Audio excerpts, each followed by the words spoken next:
Hello सांग मैंने स्वागत कर मोर आ गोटे नुआ वीडियो को। आज चलतु बनइबा छोले।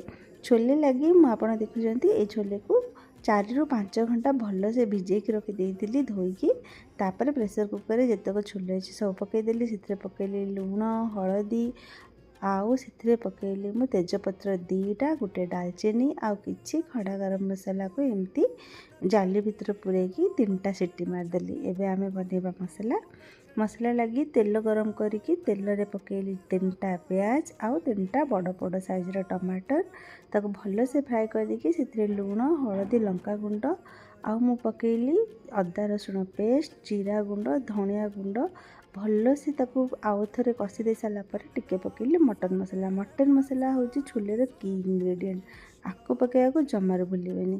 तापर आम जो बॉयल कर रखी छोले ताको पकईदेली लास्ट टे गरम मसला पकईदे आउ टे फुटेदेली आमर गरमा गरम छोले देखु बनिकी रेडी अच्छी। आपको आपण पूरी सांगरे भी खाई पारे आउ राइस सांगरे भी खाई पारे नहीं तो परोटा सांगरे भी खाई पारे।